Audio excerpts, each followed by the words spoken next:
There comes a point for many of us when we feel lost, like something essential is missing in our life.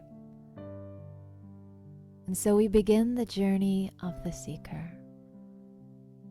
And we begin to search the world in all four directions for peace, for substance, for love.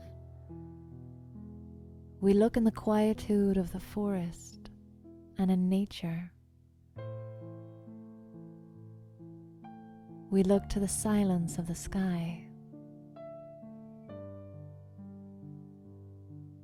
We look to the stillness of the sunrise, and though we catch glimpses of peace, they come and go, and somehow we can't hold on to them. We even look to find comfort through our possessions. We look to find a sense of feeling important and valuable through positions and titles, and through relationships. And the only reason we search so deeply is because at some point we had the beauty we feel we've lost. And then the day arrives when we go on the right journey, away from the external, into our own being.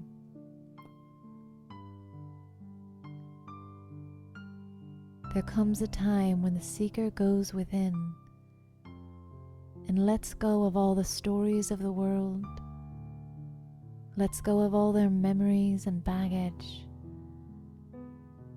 and the seeker becomes quiet and finds that the door they had been looking for is within them.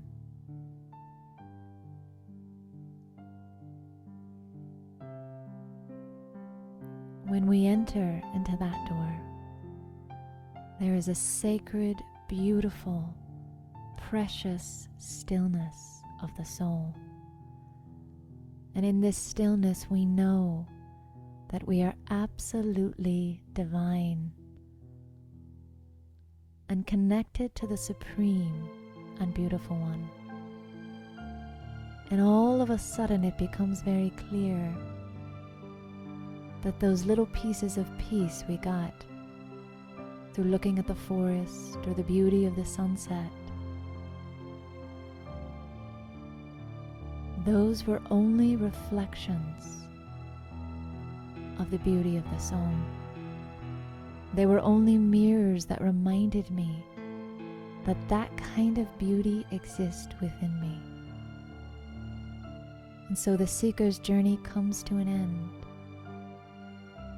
when we enter the door of our mind and go into the sanctuary of the soul, unleashing our beauty into the world.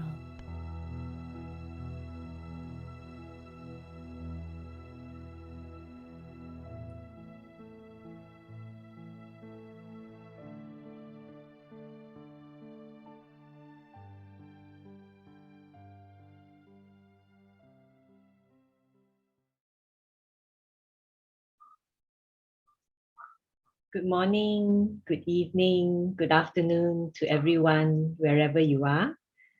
A very warm welcome to today's session on Meditation Cafe.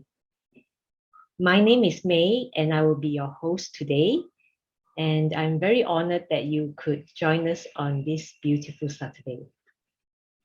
So just some housekeeping before we begin the session. There will be translation available here, so that is accessible from the buttons below. And just to let you know, everyone will remain muted during the program. However, we warmly welcome you to post any questions that you may have anytime during the program, and I'll be very happy to present them to our guest speaker for today, Chrissy MAHONEY. So Chrissy, a bit about her. Chrissy has had a long career in the performing arts. She graduated as an actor from the National Institute of Dramatic Art in Sydney, Australia. And she has worked for many years in classical and innovative theatre, TV, and film. Curious about disharmony and conflict and what leads to misunderstandings and violence within relationships, Chrissy decided to study her master's degree in meditation and conflict resolution.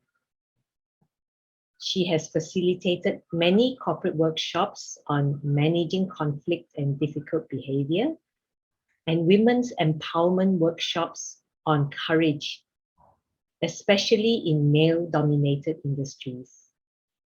She is very passionate about using creativity and innovation in identifying issues in corporations, in problem solving, team building, and improving communication. Her life has been a journey of spiritual study and inquiry, and she strongly believes in the power of the human spirit and our capacity to heal. So Chrissy now lives in Melbourne, Australia. I think she's been there for quite a while. And she has been a student and teacher of Raja Yoga meditation with the Brahma Kumaris for more than 35 years.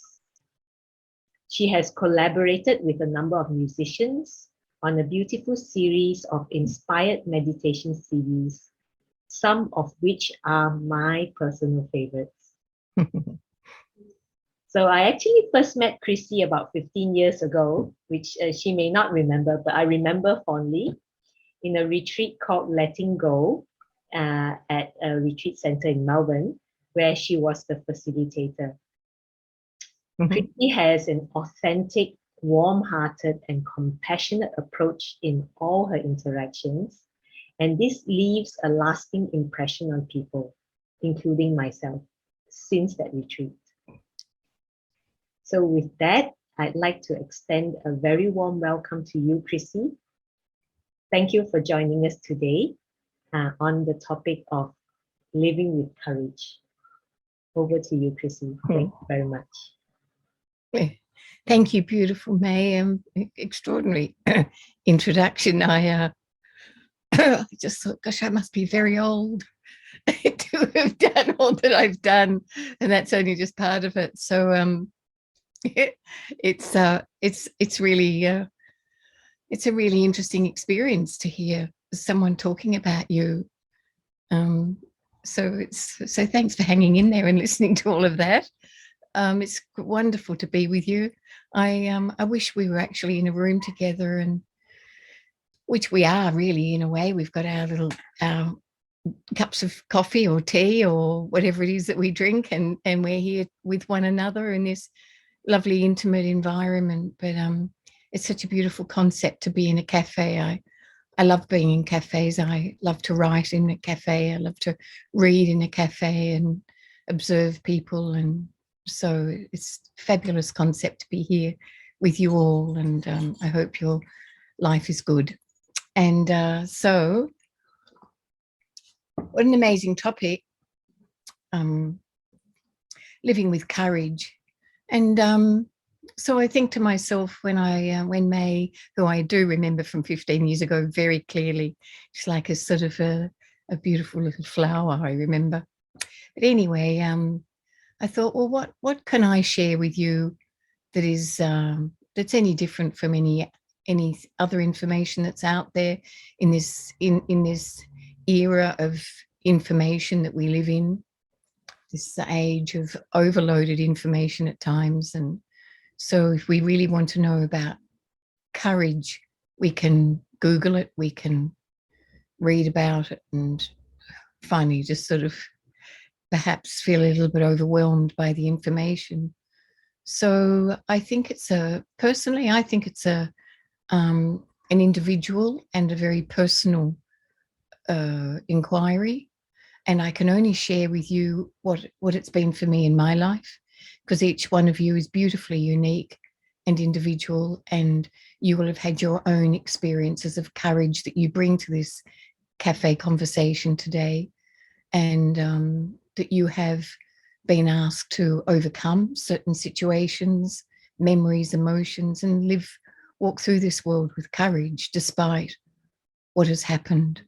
And so today is really my sharing my experiences with you. And when we do have some time at the end, it doesn't have to be a question that you have to ask, but it can be a comment or a contribution of some kind that you have experienced, learned from. So it is a conversation, this. So, but I think perhaps in the time that I've been alive in this particular life, we are now in a period of history that is really being called for courage.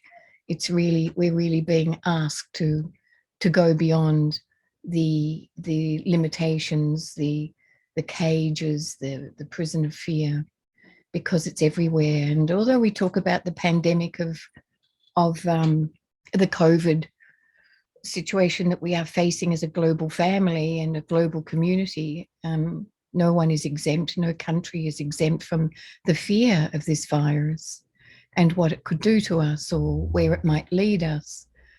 But we're actually, more than anything, we're in a pandemic of fear at a time when we need great courage and great capacity to move through this life into the unknown, into possibilities, into new territory, individually new territory, collectively new territory.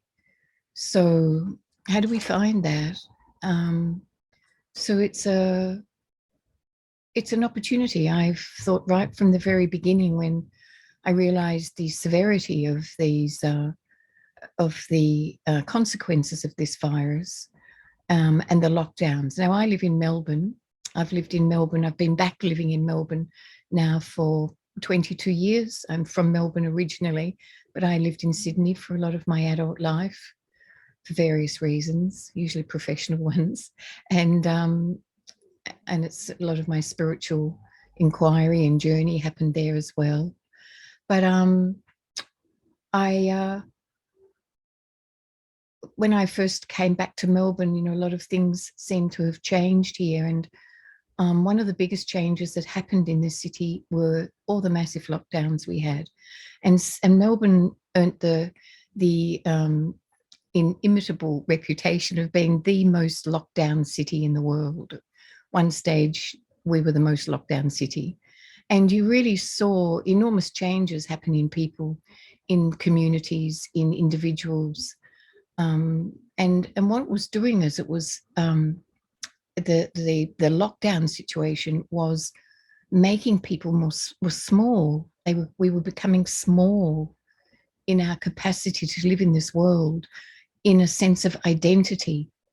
And I realized that so much of our identity comes from how we interact with others in this world.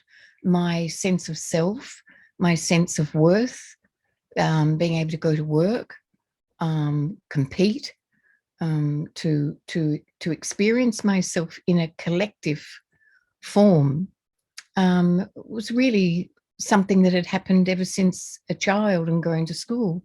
And suddenly that was taken away from us. And we were locked in at home in an environment that we would probably, in some cases, not ever have chosen to be in. Being at home with the children and the wife or the husband that many people were facing, was a situation that a lot of people didn't choose to spend that much time with that person, and found that they didn't really like themselves, or they didn't really like that person. And so there was everything was thrown up into the air, basically. And I was watching this because I thought, this is going to pass one day. We will come out of this situation. And I didn't want to come out of it smaller, more fearful, less courageous, and lose the opportunity that this event was bringing me.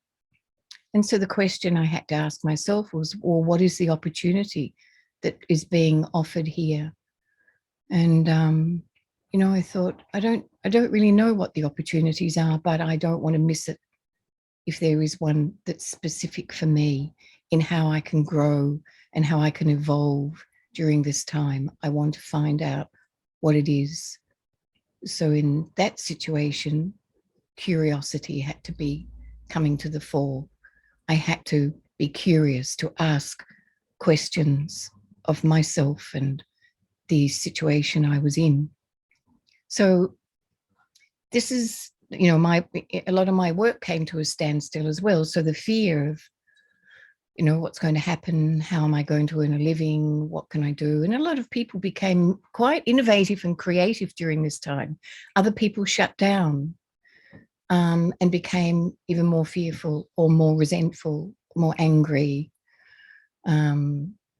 So this conversation around courage was is unique at this time, and maybe there is times throughout history where the community has been called for to be courageous during wars or, you know, famine, loss of loved ones, loss of income, you know, where there's different episodes in a life that is called for to have courage. And I was thinking, you know, right from the very first time we're born, just to come into this world is a courageous act. To be in this world, to come out of 9 months, approximately 9 months, in the very secluded, secure, incubated environment of the womb, and to be born into this bright lights and into a whole new way of being, it takes enormous courage in the soul, in the self, in that first experience of being thrust out into the unknown, into an unpredictable world, into an environment that is very unfamiliar, except perhaps the voices of the mother or the parents or those that are close. Some voices may seem familiar, but generally it could be quite a shock for the soul to be thrust into this world. So I think we learn at a very early age how to be courageous, and we often learn that by observing, by starting to look around for signals, for dynamics, for relationship dynamics. We start observing the adults, the environment we're in. We as babies, we learn a lot through observing, through the eyes, and we copy. We are naturally voyeuristic as a human race. That's why we love film or TV, or, you know, we love watching people, because we are voyeuristic. We love to try and understand and to learn. And so we learn behaviors. Even at a very young age, we learn how to cope with any form of threat by watching how those around us manage that threat. And so a lot of what, as we grow up, we have a lot of learned behavior. And then at some stage at different times, there's like a voice inside that can say, no, this doesn't feel right. It doesn't suit me. It's somebody else's, like wearing somebody else's clothes. It's not your style, or they don't fit, but that's all that you knew. And so then we start to rebel, or we start to throw off the conformity of what is, for some of you may have done 4 Faces of Women last week, or when you did the workshop. And there's that time of transitioning out of conforming into, you know, rebelling in a way. And so it takes a lot of courage to step away from the familiar, especially when it's into the unknown. And we've been asked to do that at this point in history. We're being asked, because the familiar as we've known it has been changed, and we're all I don't know about where you're from, but I know here we're all secretly hoping for things to go back to normal, to be the way they were, to go back. And I don't think going back into anything is a healthy thing. We can move forward into a situation. We can move forward into an environment that we find ourselves in. We can take the best of what we've learned from the past, but to step forward and take the best with us and walk into the unknown, it can be quite exhilarating, terrifying at times, but exhilarating. So I think as a human race, we've become very addicted to diversion, to distraction, and to looking for to be busy, to distract ourselves, to that's why we also fill up our diaries and say, oh, I'm so busy, God, I don't know how I'm going to get everything done, and so our lives become quite cluttered. So you can imagine the shock to the system when everything ground to a halt and we were locked down, and all our distractions and our diversions away from ourselves was taken away. And especially if you lived alone, you were left just with yourself. And, you know, there's the old saying, you come into this world alone and you leave this world alone. So I think to find that opportunity and to take that opportunity to get to know, well, who am I? And to become a friend of the self, so I can journey through this life, not alone, but with the one I trust, and that is myself, and myself as the companion. So basically, a life is the journey back home to the self. And I think when we do have that reconnection to the self, to the inner world, that is me, that is my identity, my unique identity, my authentic and original identity, my original self, when I start to find opportunities to listen to that inner voice, we once called it intuition or instinct, but that the wise self, the all-knowing self, that we grow into with time. I mean, some of us are lucky enough to have it at a very young age and to be very independent and determined to express my individuality and uniqueness. Some have that at a young age. Others of us need to grow into it and listen to it and start to, like a voice in the distance that we listen for, like a calling. And that is the wisdom, which is our greatest resource, is my unique individual self. And when I have a connection to that part of me, then the courage becomes innate, it becomes natural, it becomes as familiar to me as anything else in my life that I am close to. And so when I have that connection with myself, I know I'll be okay. I know I'll be all right. And the fear that has held me in its grip and made me small, or forced me to conform, that has made me live a life that is only partly me, and the rest is my influences and my insecurities of how I represent myself. When I do come home to myself, then that's where the beginning of deep peace comes. And in that peace, you wouldn't even call it courage. You would just call it the capacity to live a life to its richest, most fullest capacity. And I can sort of share this with you and perhaps articulate it because I've been there myself, and I lost myself, you know, during this journey of life. There have been times when I I really needed reassurance from other people. I had trouble making decisions in case I was wrong, in case I made the wrong decision. So I would shop around, and people were quite happy to tell me, well, you know, what I think you should do is this, or, you know, the thing is about you, you'd be better off being this, or you'd be better off doing that. And so I got completely confused, and almost because of that, immobilized, because I didn't know what I wanted. I didn't know what I should do.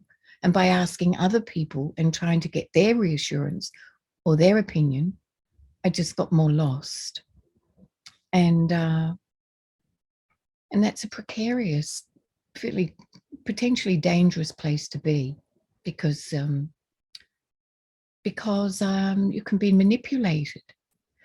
And also when you become needy and desperate for other people's approval or their attention, or you want anything from anyone in any form, then you are going to give your power away. And we become, and in the face of powerlessness, there can be no place for courage, because I feel powerless. And when I'm powerless, I feel vulnerable. I feel just completely diminished, and a mystery to myself. So this is where social media also has played a big part in giving us an identity. So we look at the image, we look at other people's lives and compare ourselves to them and try and become more like, gee, I'd like to be a bit more like that.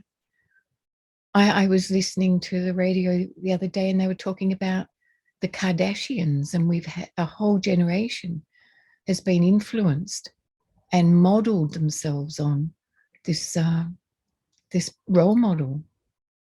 And when you look in the eyes, it can often be an emptiness, like lost, and their time will come.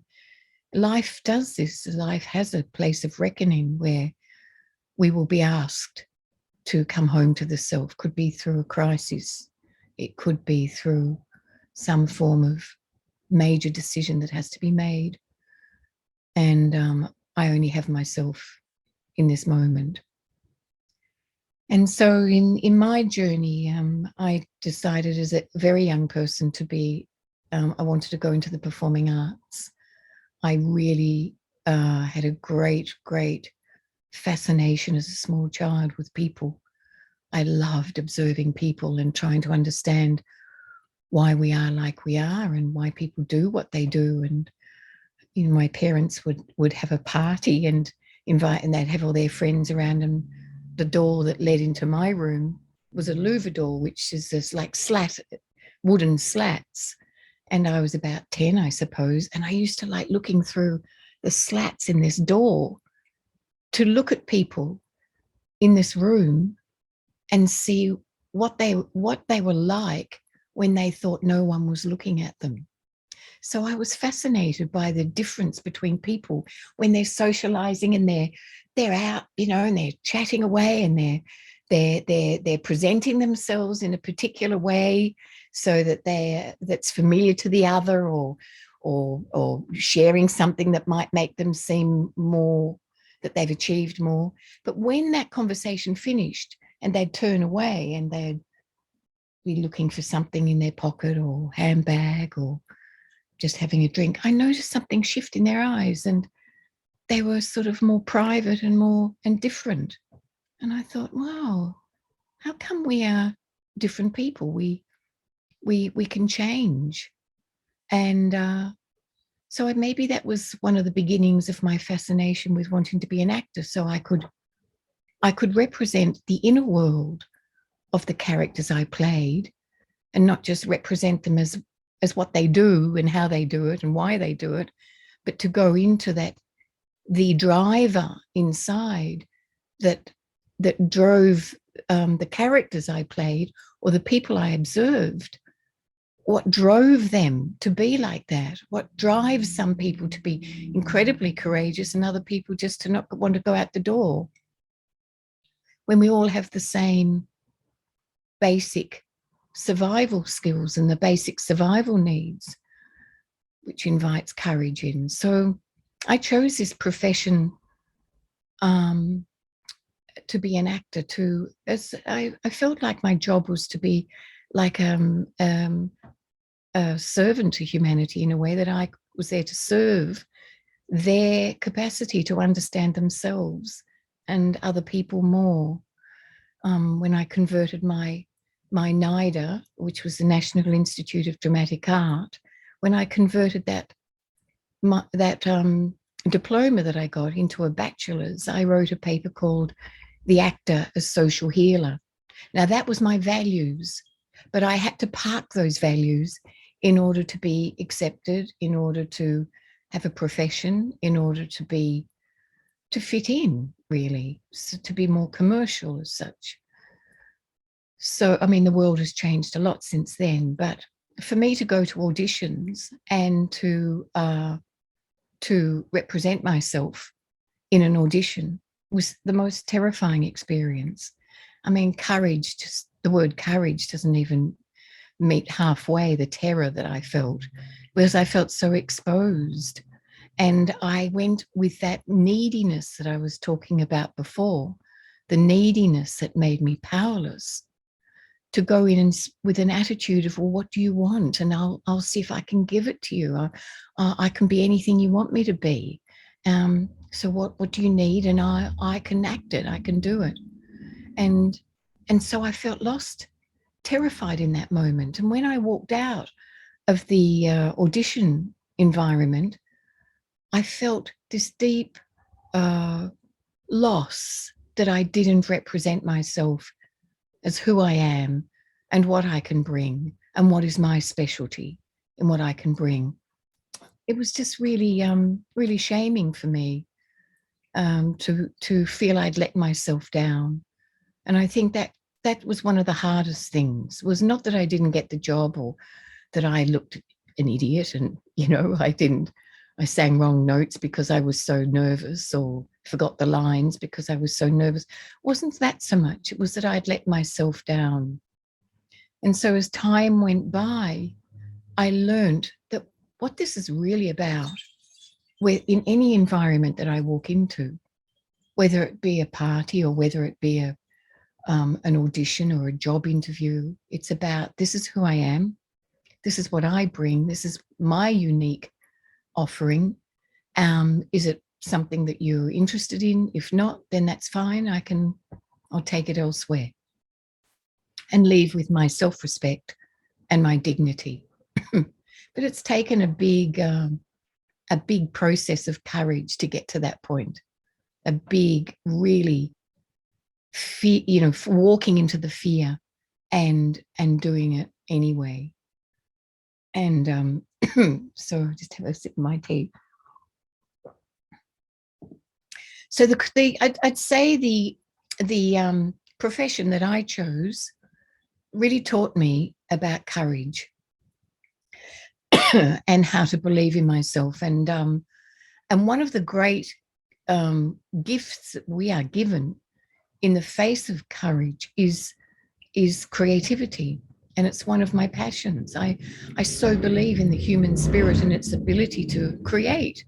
And that capacity to create and innovate can support us and assist us to move through any situation that's challenging, that it can be terrifying. And what that takes is a form of courage that is the expression that I need to bring to a situation is far greater than the fear.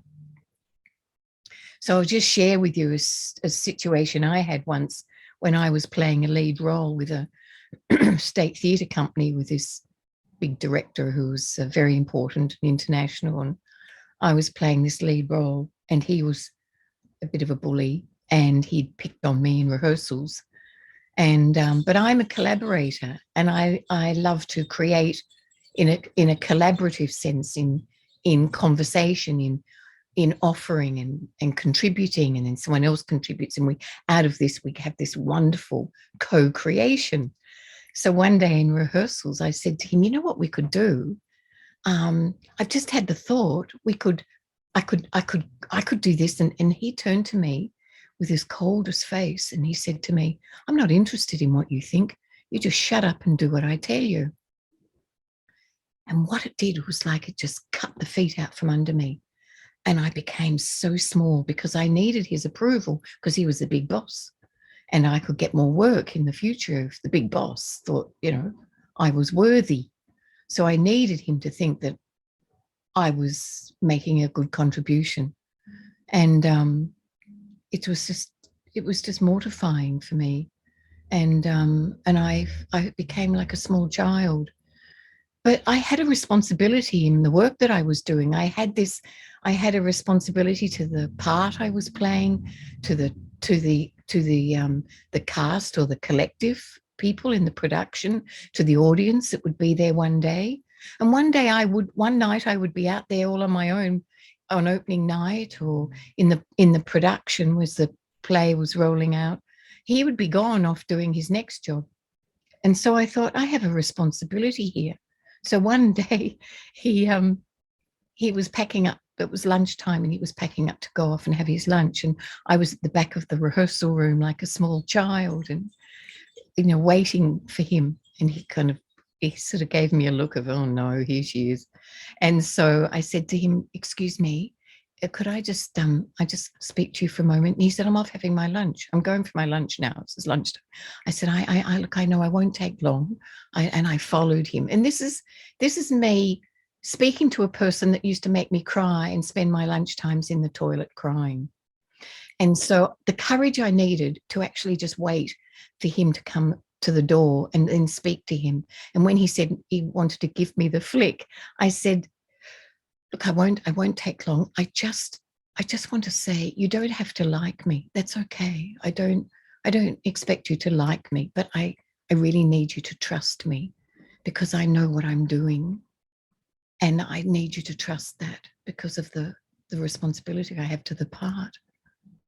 And it was so different to how I'd been with him before that he didn't know what to say. So he just walked off. But I felt it was a turning point in my life where I'd had the courage to speak up about something that was important to me.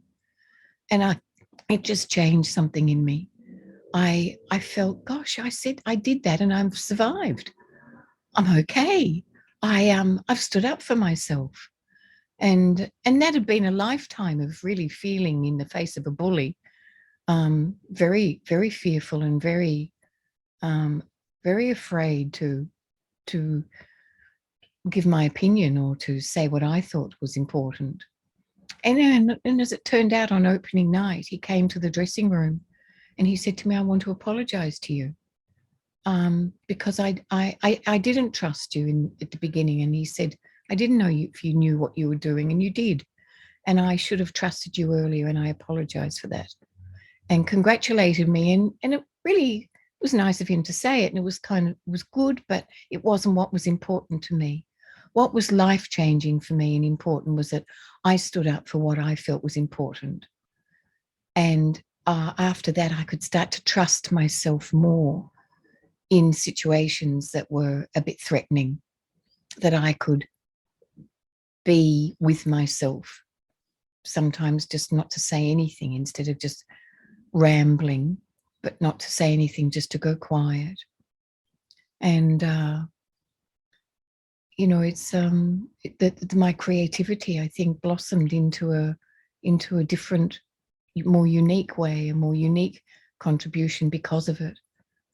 And I think at this time, where we are at the moment, we are really being called to be creative. It's what we are as children. We have this childlike curiosity to explore. And as we grow older and we feel we have more to lose, we conform more and lose that childlike curiosity to go, whoa, well, if that's closed, I'll go over here and see if there's something open over here and find a new way, a new possibility, and making mistakes and looking stupid or looking clumsy, but to explore and experiment. And life is calling us to do that. And it takes courage to do that, because you could make a mistake or you could be wrong. But there's that beautiful saying where there aren't any mistakes, only opportunities. So it's we can see it as a mistake or an opportunity to learn and to grow and to flourish in a new way. And I'm amazed at the time that we're in at the moment, that isn't more conversations around a creativity, either with the self or with friends or family or with the government nurturing people's innovation or creativity to find new ways of being. Because we tend, even in business, we tend to think, well, if it's not happening like that anymore, then I'll go out of business. If it's not the way it's always been, that's when we really need to look out of the box, so to speak, to look at new possibilities of how I present myself or how I present the work that I do or what's important to me. And I think it's a conversation that will take us into a whole new way of being in this ever-changing world, because change is inevitable. It's going to keep coming. We change, we grow older, our bodies change, our environment changes, nature is changing, climate is changing, everything around us is changing. And if we don't adapt, we are going to become immobilized and frozen by fear, by just becoming small. And I see some young people, some, really, really young pre-teens, and they're so courageous in speaking up for what they believe and what they see is important in this world. And they're so inspiring. They're so wonderfully inspiring. And they're what happens is there's that ripple on effect that they then bring courage to others of their generation. Because, as I said at the beginning, we're voyeuristic. We learn by behavior. We watch. And fear is incredibly contagious, but so is courage.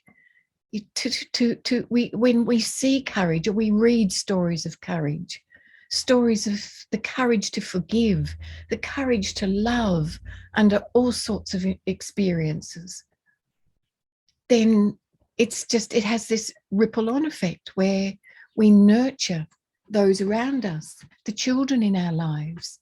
We leave a wonderful legacy to those in our friends, circle of friends, our family, the ones that are really, we have the capacity to change.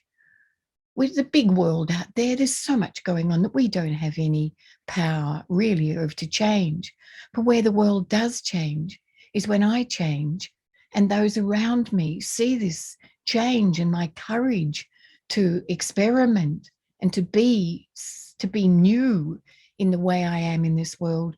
Then they think, wow, she's done that and she's survived, so maybe I could give it a go. And then their friends or their connections start to see that that's how the world changes. So it's a big topic, but it's also a very simple one. And I think we've reached a point of complexity in this world where we really now need to return to simplicity.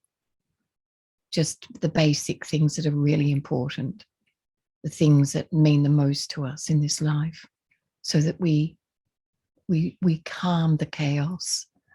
We bring everything back into a place where we have a voice, where we have the courage to have that voice and to make a difference and to be creative. Because it's a very, very interesting insight into the energy of creativity, that when our creativity is taken away from us, opportunities for our creativity is shut down and made small, then the reaction to that is anger, violence, or depression. So if you're feeling any of those emotions, anger, violence, or depression, you can be sure your creativity is being compromised and your capacity to find new ways. So what happens is we blame others. We blame this, we blame that, we blame this person, we blame the government, we blame whatever we can. And so we have protests, or we have where we react because we have been shut down, we have been made small, and I can't express myself in the way I used to. And it's not true. We can still find, even if I was in a small room, I can still find ways in my mind to create, recreate. But if my inner sanctuary, if my inner self, in the sanctuary of the self, has been violated and been occupied by negative forces, then that's what makes it really, really hard.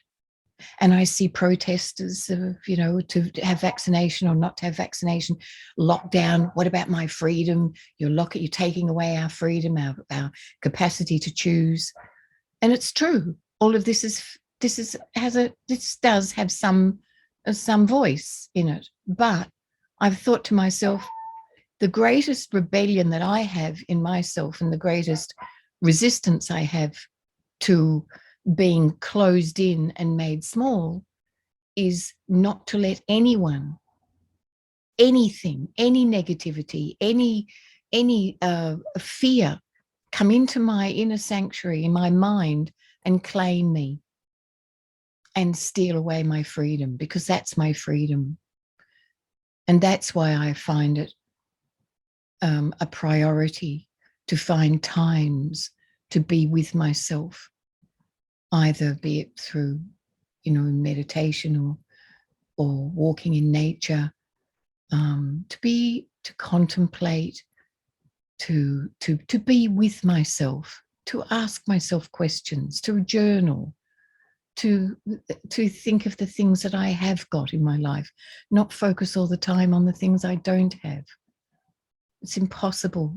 It's impossible to be creative, to be happy, to be courageous, if I'm always focusing on what I haven't done and what I didn't do.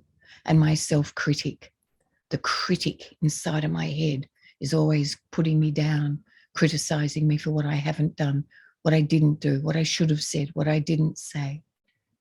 It just gets too complicated and too chaotic. So we need to come back to the simplicity of connecting to the self. And in that space, it's like that inner voice, that inner wisdom, the light within the self shines forward and directs us and guides us into a new way, into an authentic, powerful, light, free way of living in this world. So whatever comes to me, whatever challenges come, and they will come, that connection with myself and my ability to go when I want to go back in and have a conversation or a check in with myself, that is what takes me forward. Call it courage, fearlessness, bravery, but it's a beautiful, reassuring, comforting place to be. And just to finish on this last note, I love the word courage, because its actual original meaning is meaning with the heart, from the ancient Latin cor, C-O-R, cor. The ancient French, Old French is courage, which means cour, which means the heart. And even Old English is courage, leading from the heart. If our heart is shut down and made small, then we cannot have courage, because our heart is not. To open the heart takes courage. To walk out into the world leading with the heart and not just the logic. There has to be a balance, but to lead with the heart brings wonderful rebirth and newness and possibilities. And the heart, this is the heartbeat is at the very center of who I am. And it is the oxygen to the relationships I have in this world, and all the contribution I make to this global family and this global community. So I think it's probably getting close to the time when we share your insights or questions, but I hope there's just one or two things in my journey that might shine a light on yours. And I just really encourage you to explore newness and possibilities, and sit with the self, walk with the self, be with the self. I think the greatest loneliness is a separation from self. And I think I'm deeply, deeply grateful for my creative journey and my spiritual journey, the journey back home to the self. Because now, as I'm getting older, I see that they are one and the same. To delve into the depths of my soul state is also a highly creative, rewarding, life-giving experience. So let's see where we go from here. Thanks, Chrissy, for sharing all those things from your heart. And I just like when you mentioned about how leading from the heart, that takes courage to honor the self, to really be who I am, and to express what I need, and to really to allow the self to be who I feel I actually can be. That form of courage is, I didn't think, I wasn't sure where this program would go, what your sharing would go to, but I felt that that's kind of the core of where we really want to grow from that space. So I think, like you were saying, just some of these things, like not honoring the true self, is like failing the self. It's something that if you don't listen to what's deep inside, or what you read, that intuition you were saying about, that voice, kind of like shutting it down.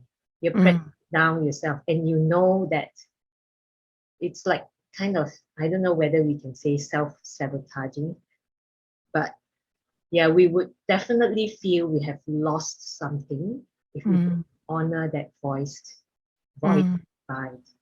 I think that's such a beautiful point you brought. And also the other thing you mentioned about how the expression is far greater than the fear. Maybe you can expand on that, but that's probably, would you say that if we focus on the expression that we truly have inside, and that breaks away the fear that we may have to be authentic, to do or say what we want to say? If I don't know who I am and what I truly believe in, but I'm merely a tapestry of other people's ideas and identities, then when I'm really put on the spot in an unexpected moment, it's easy to become paralyzed. But when I have, and this takes time, this doesn't just happen, because it's like letting go. It's like shedding. It's we we hold on to so much because we fear, if I let this go, then I'll have nothing. But what, by letting it go, you actually have more. It's like the richness can flow in, because the old stale stuff that doesn't serve me anymore goes. But it takes courage to let go. I mean, we're talking here, what, 40 minutes, 50 minutes or something, about a life journey, and we fall down and we try again. But it's keeping that it's keeping that the journey of life is not a straight line. It does this. And when we are off the straight line, we can become very fearful, thinking, wow, I've lost my way. But it's actually part of the journey. It's actually as important as when everything's going really well. Mm. The falling over is just, that wonderful saying, if you jump off the cliff into the darkness and you suddenly realize you can fly. It's if you don't jump into the unknown, then you won't realize that you can actually fly. And sometimes you need to be tested to really realize what you can do. Yeah, that's where fear can be your best friend. Yeah. If fear, I was thinking earlier, it's just like fear is like this hand on your back that pushes you. You go, get away, get off, leave me alone. But it's actually pushing you into a situation that you can you wouldn't have gone into otherwise. And it's a wonderful, wonderful feeling when you step into, take a risk, go for it, and then realize what you've learned from it. I just would never want to finish this life with regret. I should have, I could have. I saw my dearest dad at 96, still filled with some regrets that he should have done this, could have done this. And he was actually diminishing what he had achieved, because it was this awful, awful thing of regret, rather than seeing it's the getting of wisdom. What I haven't done, or the choices I've made, it's also the getting of wisdom. So we've got a lovely question here. In living with my heart, where do I start? What awareness do I need to keep? I think it's a good question, and not an easy one to answer, because we've been separated from the voice of our heart. But I think what it is reflecting back, becoming familiar again with the times in my life where my heart was present, where I did lead with my heart, where there was some childlike. I think children lead with their heart more. This was before, I suppose before the information era of technology came and stole a lot of our child innocence, where we did lead with our heart. But now children are very exposed to the internet and iPads and phones and television, and they're not quite sure how to be adventurous and lead with the heart. But I think a mother does it a lot. I think when your loved ones are under threat, you lead with, you will lead with your heart, but we don't do it with ourselves so much. We don't. But if you listen, your heart will speak to you. If we're leading with the head, it becomes thoughts and our intellectual capacity. As important as it is, if we just listen to that, then life will become fairly dry and limited and dissatisfying at the end. In the end of it all. So I think it's really listening to your inner voice, to the whispers of your heart. And sometimes the heart calls out, because the heart is a free place. The heart, it's been constrained at different times in our life, it's been broken. There's this beautiful saying, only spiritual love can bring together all the broken pieces of the heart. So spiritual love, I'd be asking yourself to and do some research on it as the student of life. What is spiritual love? What is the difference between loving someone physically or their identity or in name, and actually loving the spirit of that person or the environment? I think mothers often have, especially with their newborns, spiritual love. And the heart is very clean in that place. It's unconditional love, where I don't love in order to get return or have expectations that if I give this, then you will give me. It's not a trade. That kind of heart, leading from the heart is not about bartering, trading, negotiating. If you do, then I will.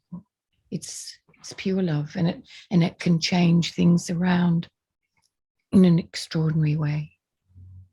But it takes practice and research. Yeah.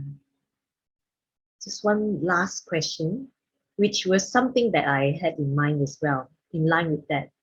Is the heart the same as truth or conscience? And I was thinking just before, can the heart be wrong? I don't think, I mean, this is, I'm not I can't say definitively yes or no, but as I said at the beginning, we learn behaviors, we learn identity from our influences, from the most powerful influences.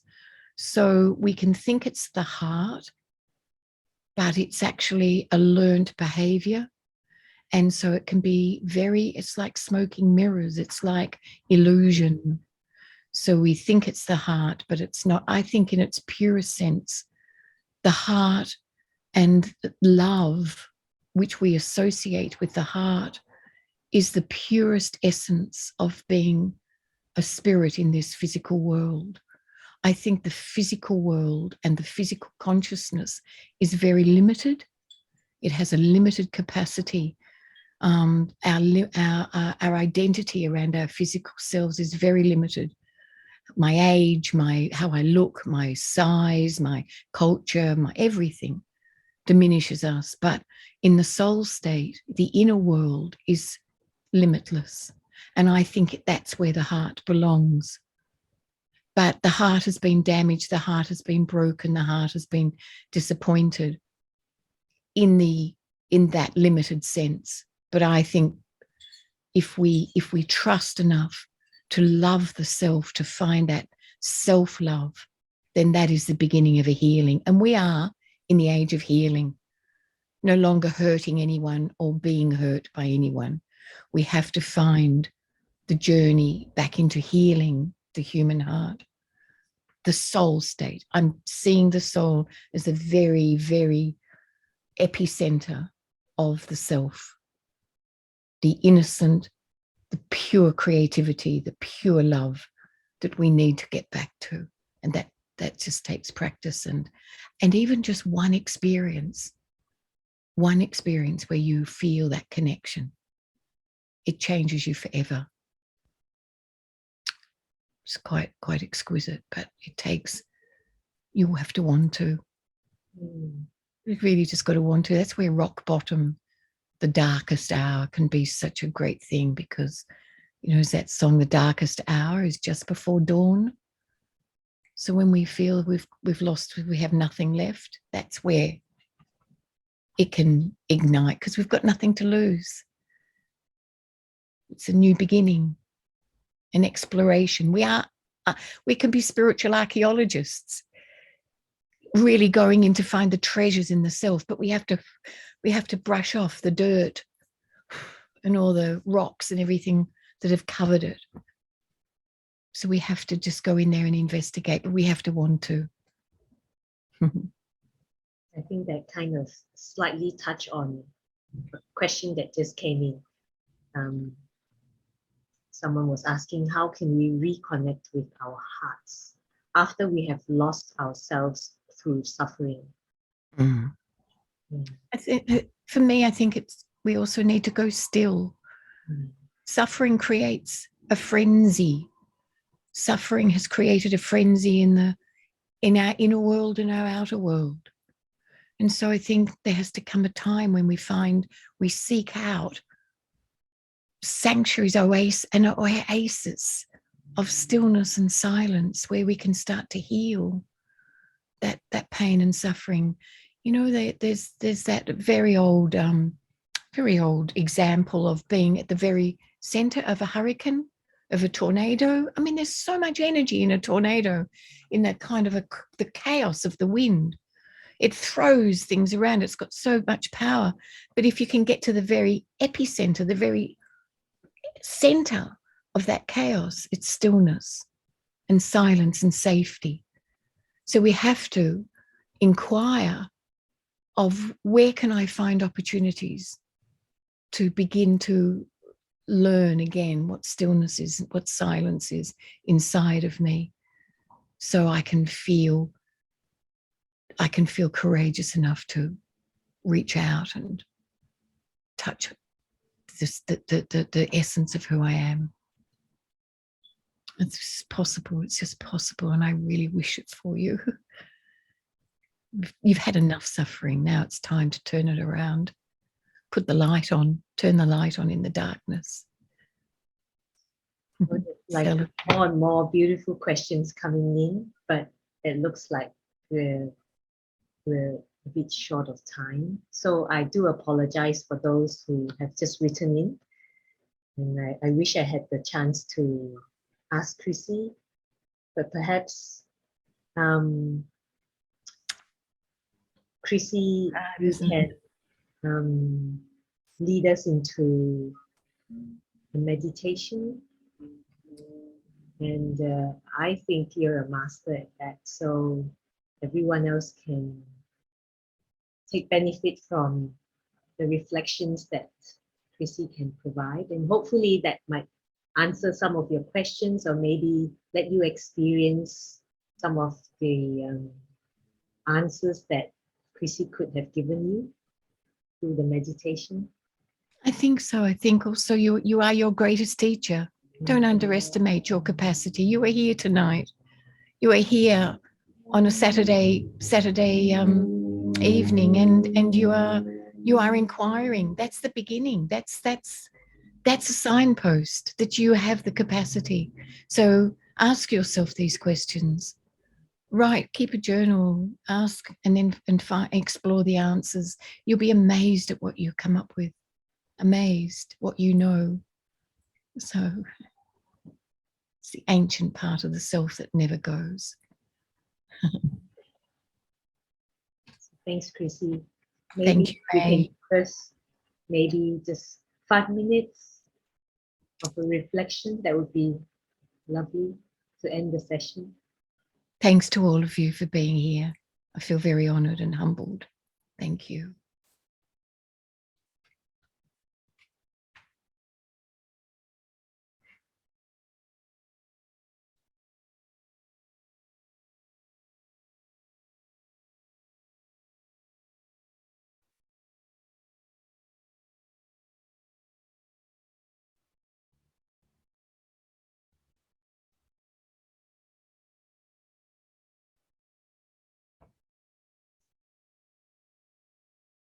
I am at home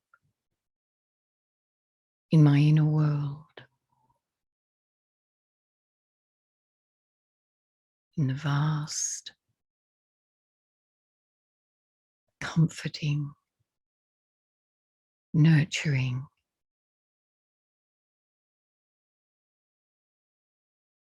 deeply nourishing inner world of myself.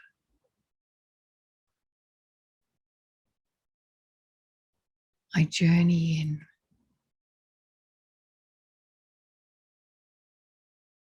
through the portal of my mind, the window of my mind that leads me into the internal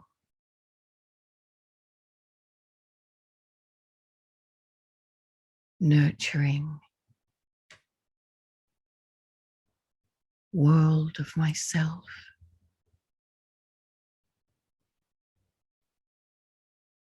where there is space to explore,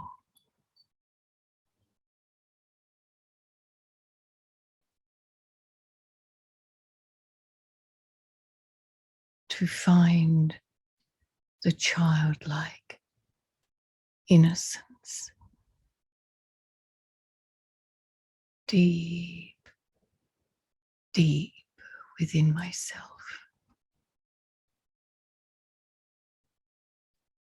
An energy that can look around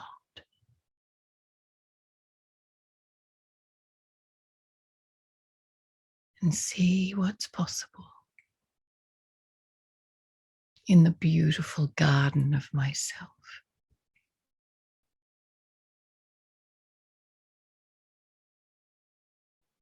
I nurture this garden. I tend to it with loving care. This garden of myself in my inner sanctuary is unique, beautiful.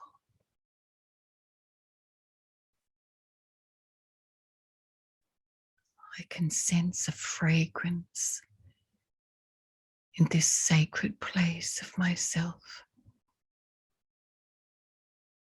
A fragrance like no other.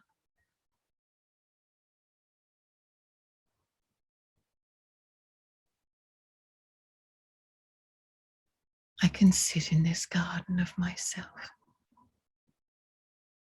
Take time to be here.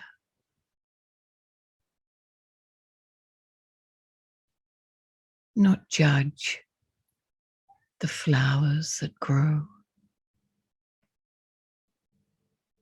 Not want this garden to be like any other garden, but to embrace the beauty of this unique sanctuary.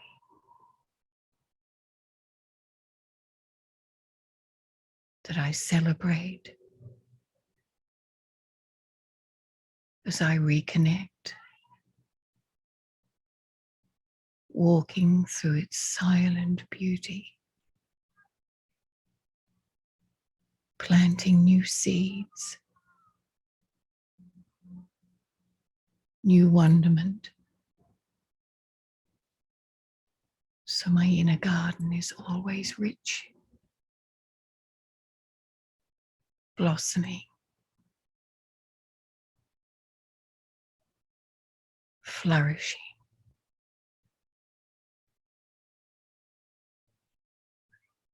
This is my healing place.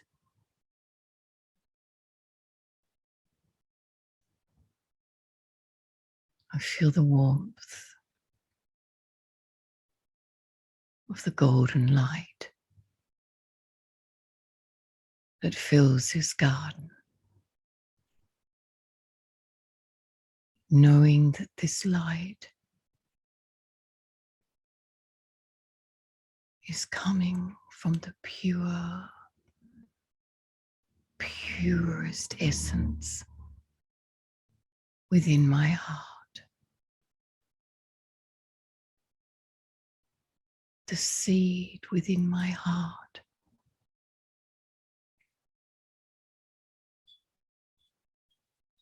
that is whole, that is rich, undamaged, unlimited in its capacity to nurture all living things in my garden. I am the light that nurtures the growth. I take my light from the vast ocean of light that fills me,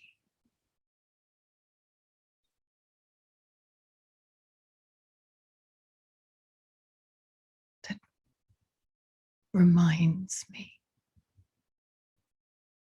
who I am and my unlimited capacity to be powerful, courageous,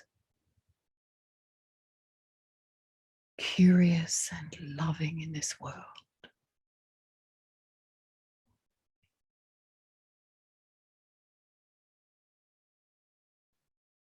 My inner garden, my sanctuary of peace is always there for me to return to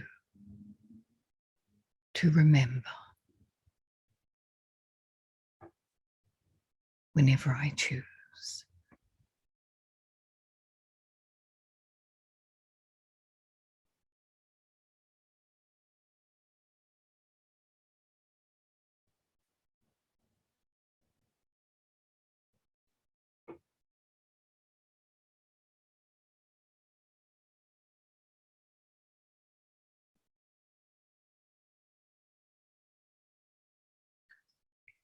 Nurturing this garden that does not need to be like anyone else's.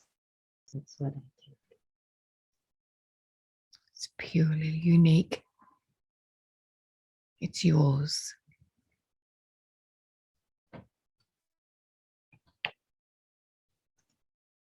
Thank you very much, Chrissy, for this beautiful session.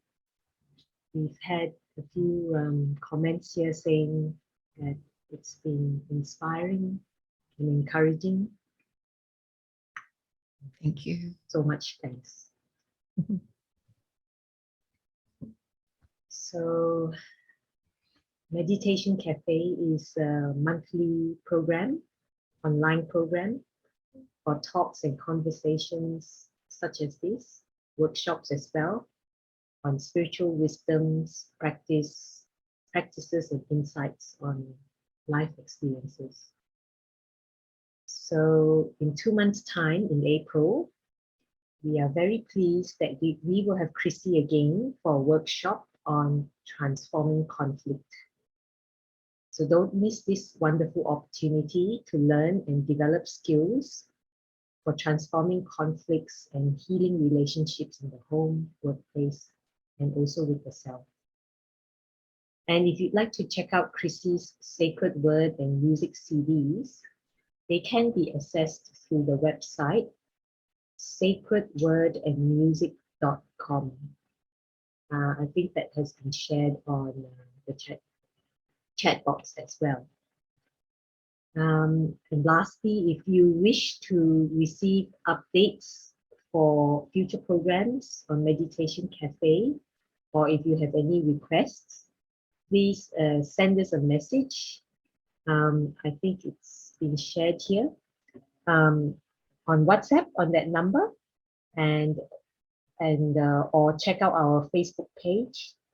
You can also view our past programs on our YouTube channel. So with this, I wish to thank all of you here who have decided to join us tonight. And I hope you really enjoyed that heart-to-heart talk that Chrissy had to all of us. And I wish you all the best, and I hope to see you next time. Have a good evening and good night.